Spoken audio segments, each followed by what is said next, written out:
सो hello friends, हम discuss कर रहे थे क्लास 10th का chemical reaction and equation. Now इस लेसन में हमने सबसे पहले ये देखा कि what is a chemical reaction. After that we saw how to write a chemical equation. Then in the last video we saw two methods for balancing a chemical equation. यानी किसी इक्वेशन को बैलेंस करने के लिए हमने last video में दो methods देखे। The first one was hit and trial method और हमारी सेकेंड मेथड थी ABCD मेथड। नाउ फ्रेंड्स, आज हम इस लेसन का और एक इंपॉर्टेंट पॉइंट देखने जा रहे हैं, that is types of reaction. इस लेसन के friends most of the question इसी टॉपिक से होंगे, that is types of reaction. और जैसा कि मैंने लेसन के इंट्रोडक्शन में बताया था कि टाइप्स ऑफ रिएक्शन में हम टोटल 8 टाइप्स ऑफ रिएक्शंस देखने वाले हैं। और इन 8 टाइप्स ऑफ रिएक्शन में से जो हमारी फर्स्ट रिएक्शन है, वो फर्स्ट रिएक्शन है कॉम्बिनेशन रिएक्शन। फर्स्ट रिएक्शन कौन सी रिएक्शन है? Combination reaction. Now friends, question आता है कि how to identify a given reaction is a combination reaction और नॉट। तो इसका काफी एक सिंपल सा आंसर है। फ्रेंड्स, कॉम्बिनेशन रिएक्शन में क्या होता है? टू रिएक्टेंट्स या मोर देन टू रिएक्टेंट्स, ओके, वो कंबाइन होके एक सिंगल प्रोडक्ट बनाते हैं। जैसे यहाँ पे दो रिएक्टेंट है ए बी, ये दोनों रिएक्टेंट्स कंबाइन होके इन्होंने सिर्फ एक सिंगल प्रोडक्ट बनाया है ए बी। सो ये कॉम्बिनेशन रिएक्शन है। उसी तरह अगर दो से ज्यादा रिएक्टेंट है, जैसे ए प्लस बी प्लस सी, तो यहाँ पे 3 रिएक्टेंट्स है। ये तीनों रिएक्टेंट जब कंबाइन होंगे और फॉर्म करेंगे अ सिंगल प्रोडक्ट, ओके, सिर्फ एक ही सिंगल प्रोडक्ट फॉर्म करेंगे, तब इसे हम बुलाएंगे अ कॉम्बिनेशन रिएक्शन। तो जिस भी रिएक्शन में फ्रेंड्स एक नंबर ऑफ रिएक्टेंट्स कंबाइन होके एक सिंगल प्रोडक्ट बना रहे हैं, आपको प्रोडक्ट कैसा चाहिए? हमें सिंगल, एक सिंगल प्रोडक्ट बना रहे हैं, तो उस रिएक्शंस को हम बुलाते हैं combination reaction. Reaction in which a single product is form by the combination of two और more than two reactant is known as a combination reaction. Again repeat करते हैं definition. A reaction in which a single product is form by the combination of two और more than two reactants is known as a combination reaction. ना चलो इसके ही कुछ examples देखते हैं। जैसे फर्स्ट एग्जांपल भी है ammonia. Now ammonia reacts with hydrochloric acid and gives us NH4CS, that is ammonium chloride. So जब अमोनिया कौन से फॉर्म में? गैसियस फॉर्म में रिएक्ट करती हैं हाइड्रोक्लोरिक एसिड की गैस के साथ, तो ये दोनों गैसेस कंबाइन होकर फॉर्म करते हैं अमोनियम क्लोराइड। और जो ammonium chloride friends solid form में होता है, ओके। जब आप ये रिएक्शन करोगे, आप देखोगे कि रिएक्शन के एंड में व्हाइट कलर के फ्यूम्स बाहर निकल रहे हैं, यानी व्हाइट कलर की स्मोक बाहर निकल रही है, और जो व्हाइट स्मोक है अमोनियम क्लोराइड की। नाउ इस रिएक्शन में दो रिएक्टेंट्स हैं, दोनों कंबाइन होके एक ही सिंगल प्रोडक्ट बना रहे हैं। So we can say that this is a combination reaction. Let's see one more example. Suppose we have calcium hydroxide powder. इस कैल्शियम हाइड्रोक्साइड की पाउडर में हम ऐड करेंगे a small amount of water. Now ये जो calcium hydroxide है, it reacts vigorously with water, यानी ये वाटर के साथ काफी फास्ट रिएक्ट करता है, और इसी रिएक्शन की वजह से we get calcium hydroxide, okay. But ये रिएक्शन फ्रेंड्स काफी ज्यादा फास्ट होता है, और जब भी दो रिएक्टेंट्स काफी विगरसली रिएक्ट करेंगे, तो हमेशा याद रखिए वहां पे हीट इवॉल्व होगी। क्या इवॉल्व होगी? हीट इवॉल्व होगी। सो इस रिएक्शन में भी दो रिएक्टेंट्स कंबाइन होके एक सिंगल प्रोडक्ट बना रहे हैं। That's why it is a example of combination reaction. Now, as well as a large amount of heat is also evolved in this reaction. Therefore, ये एक exothermic reaction भी है. Okay? Exothermic का meaning होता है कि ऐसे रिएक्शंस जिनमें हीट इवॉल्व हुई है, यानी रिएक्शन से हीट बाहर निकली है, इसलिए हम इसे एक्सोथर्मिक रिएक्शन बुलाते हैं. एक्सो यानी बाहर और थर्मिक यानी हीट. सो जिस रिएक्शन में हीट बाहर निकली है, it is known as a exothermic reaction. Now काफी बार इस पे क्वेश्चन पूछा जाता है कि what is the observation of this reaction, यानी इस रिएक्शन को करते वक्त आपने क्या चेंज देखा. सो आपका चेंज होगा कि जब आपने ये रिएक्शन की तो बीकर का जो टेम्परेचर था वो इंक्रीज हो गया. इसका रीजन क्या है? Because a large amount of heat is evolve. तो ये भी एक कॉम्बिनेशन रिएक्शन है. नेक्स्ट हमारे पास जो एग्जांपल है वो बर्निंग ऑफ कोल का है. कोल तो पता है आपको, कोल यानी कि कार्बन. तो जब ये कार्बन बर्न होगा तो ये कंबाइन होगा एटमॉस्फेयर में जो ऑक्सीजन है उसके साथ, और ऑक्सीजन के साथ कंबाइन होके ये बनाएगा carbon dioxide gas. Okay, oxygen भी किस फॉर्म में होगा? गैसियस फॉर्म में, और कार्बन किस फॉर्म में होगा? सॉलिड फॉर्म में. ओके, तो यहां भी दो रिएक्टेंट कंबाइन होके एक सिंगल प्रोडक्ट बना रहे हैं. So this is also example of combination reaction. Let's see one more example. Formation of water का, यानी वाटर कैसे बनता है. सो वाटर के लिए हमारे पास होते हैं two molecules of hydrogen gas. ये two molecules of hydrogen gas one molecule of oxygen gas के साथ रिएक्ट करते हैं. और जब two molecules of hydrogen gas one molecule of oxygen के साथ रिएक्ट करेंगे, हमें मिलेंगे two molecules of water. But देखो फ्रेंड्स, कौन से फॉर्म में? लिक्विड फॉर्म में. यानी जो रिएक्टेंट आपने यूज किए वो तो गैसियस फॉर्म में थे, बट जो प्रोडक्ट बना आपका वो लिक्विड फॉर्म में था. That's the magic of science. Okay, कि यहाँ पे स्टेट भी चेंज कर सकते हैं. अगेन यहाँ पे दो रिएक्टेंट है, दो रिएक्टेंट कंबाइन होके एक सिंगल प्रोडक्ट बना रहे हैं. So it is an example of combination reaction. Then friends, आपको अगर याद होगा तो लेसन के सबसे स्टार्टिंग में हमने एक मैग्नीशियम वाला एग्जांपल लिया था, जहां हमारे पास एक मैग्नीशियम रिबिन थी. जिस मैग्नीशियम रिबिन को हम बर्न करते थे, बर्न करने पर ये ऑक्सीजन के साथ कंबाइन होता था, और ऑक्सीजन के साथ कंबाइन होके प्रोड्यूस करता था मैग्नीशियम ऑक्साइड. तो यहां भी दो रिएक्टेंट है, और दो रिएक्टेंट कंबाइन होके हमेशा एक सिंगल प्रोडक्ट बना रहे हैं. Okay, so that's why it is a combination reaction.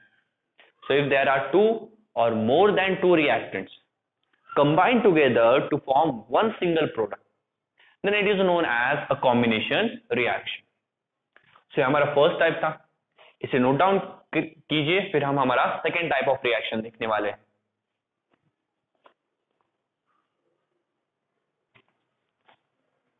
So now friends, अभी हम हमारा सेकेंड टाइप ऑफ रिएक्शन देखने वाले हैं, दैट इज डीकम्पोजिशन रिएक्शन. हमारा जो सेकेंड टाइप ऑफ रिएक्शन है वो है decomposition reaction. Now friends, this reaction is exactly the opposite of combination reaction.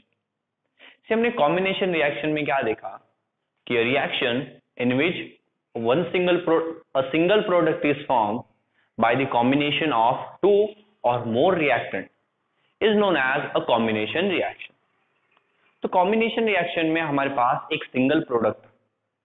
Decomposition reaction में इसका अपोजिट है. डीकम्पोजिशन रिएक्शन में एक सिंगल रिएक्टेंट होगा, यानी जब एक सिंगल रिएक्टेंट ये ब्रेक होता है टू और मोर देन टू कंपाउंड्स में, then such a reaction is known as decomposition reaction. जब एक रिएक्टेंट ब्रेक होता है दो या दो से ज्यादा प्रोडक्ट्स में, then friends it is known as a decomposition reaction. जैसे for example we have sugar C12H22O11. This is the friends molecular formula of sugar. जो शुगर हम फ्रेंड्स डेली घर में यूज करते हैं, ये उसका फॉर्मूला है. Now when you will heat this sugar, okay, जब आप इस शुगर को हीट करोगे, see friends as I told you कि ये जो डेल्टा सिंबल है, ये डेल्टा सिंबल किसके लिए होता है? हीट के लिए।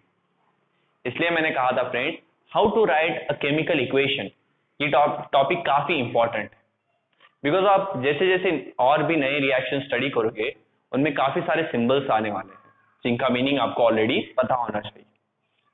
सो जब आप शुगर को हीट करोगे, शुगर ब्रेक होगा इन 12 atoms of carbon plus 11 molecules of water. तो यहाँ पे एक रिएक्टेंट स्प्लिट होता है फ्रेंड्स दो प्रोडक्ट्स में, या एक रिएक्टेंट डिकम्पोज होता है दो कंपाउंड्स में या दो सब्सटेंस में। So that's why this is an example of decomposition reaction. उसी तरह हमारे पास और एक एग्जांपल है कैल्शियम कार्बोनेट। तो सपोज हमारे पास कैल्शियम कार्बोनेट की पाउडर है। अगेन इस कैल्शियम कार्बोनेट को हम हीट करेंगे। तो जैसे आप कैल्शियम कार्बोनेट को हीट करते हो, वो फॉर्म करता है calcium oxide plus carbon dioxide gas. तो friends carbon dioxide gaseous form में, इसलिए वो टेस्ट ट्यूब से इवॉल्व हो जाती है। ओके, तो इस रिएक्शन में भी एक रिएक्टेंट है, जो रिएक्टेंट फ्रेंड्स स्प्लिट होता है दो से ज्यादा दो सब्सटेंसेस में। That's why it is also example of decombination reaction, sorry decomposition reaction. या आप इसे ऐसे बुला सकते हो कि यहाँ पे एक सब्सटेंस डिकम्पोज होता है दो नए सब्सटेंसेस में। Okay, that's why it is the example of decomposition reaction. Okay, now we have one more example of hydrogen peroxide. Now ये जो हाइड्रोजन पेरोक्साइड है ये नेचुरली डिकम्पोज हो जाती है, यानी अगर आपके पास हाइड्रोजन पेरोक्साइड ओके उसे आपने वैसे ही रखा है तो वो नेचुरली डिकम्पोज हो जाएगी और फॉर्म करेगी water plus oxygen gas. Okay, naturally decompose होके वो क्या फॉर्म करता है? वाटर और ऑक्सीजन गैस। यहाँ पे ये टू फ्रेंड्स रिएक्शन भी हमने बैलेंस कर दिया। तो ये भी एक डीकम्पोजिशन रिएक्शन का एग्जांपल है, बिकॉज यहाँ पे एक रिएक्टेंट स्प्लिट होता है दो नए प्रोडक्ट्स में।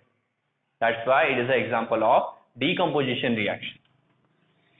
Then we have example of lead nitrate, PbNO3 twice.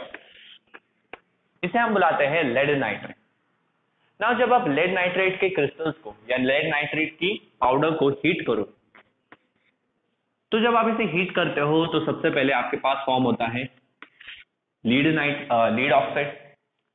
Lead oxide के साथ आपके पास फॉर्म होती है नाइट्रोजन डाइऑक्साइड, और फ्रेंड्स नाइट्रोजन डाइऑक्साइड के साथ फॉर्म होता है a little bit of oxygen gas. Okay, so यहाँ भी सी फ्रेंड्स एक सब्सटेंस है, उस सब्सटेंस को जब हमने हीट किया तो वो डिकम्पोज हो गया। डिकम्पोज का मतलब वो ब्रेक हो गया, और ब्रेक डाउन होके उसने तीन नए सब्सटेंसेस हमें दिए हैं। That's why it is an example of decomposition reaction. Now friends अगर आप देखें सो यहाँ पे in this reaction and again in this reaction, इन तीनों रिएक्शन में सब्सटेंसेस को ब्रेक डाउन करने के लिए हमें हीट लगी है। तो इसलिए इन तीनों रिएक्शंस को हम थर्मल डिकम्पोजिशन रिएक्शन भी बुला सकते हैं।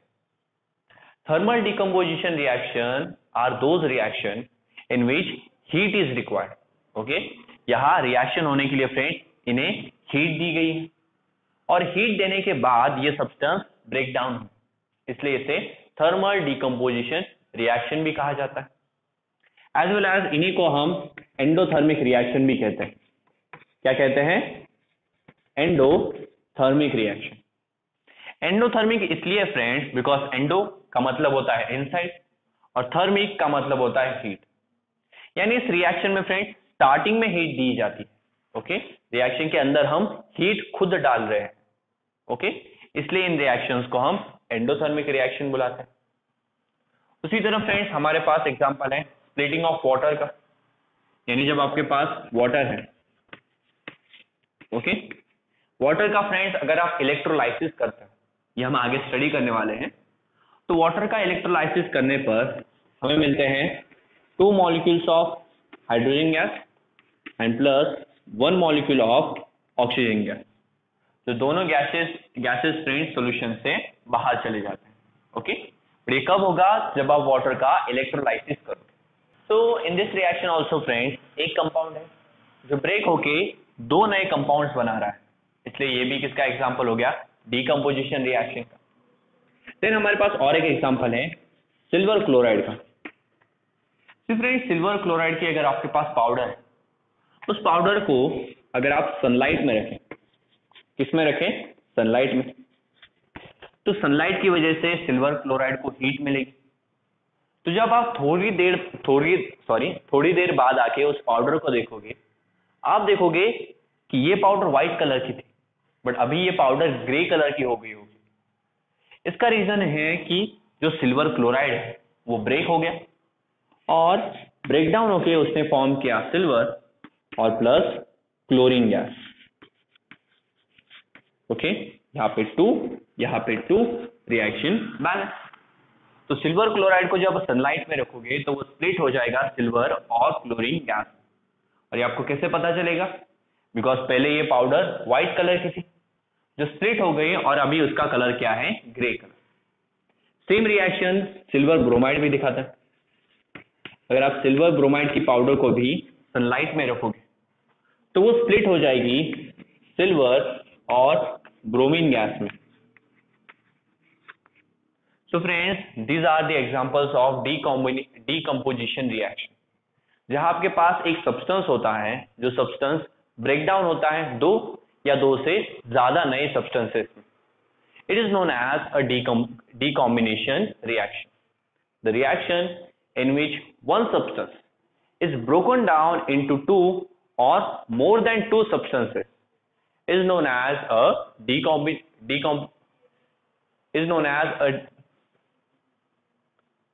the reaction in which one single substance is broken down into 2 or more than 2 substances is known as a decomposition reaction. So friends, ये था हमारा नेक्स्ट टाइप ऑफ रिएक्शन। सो आप ये सारे रिएक्शंस नोट डाउन कर लीजिए, उसके बाद हम और एक नई रिएक्शंस देखने वाले हैं। Thank you.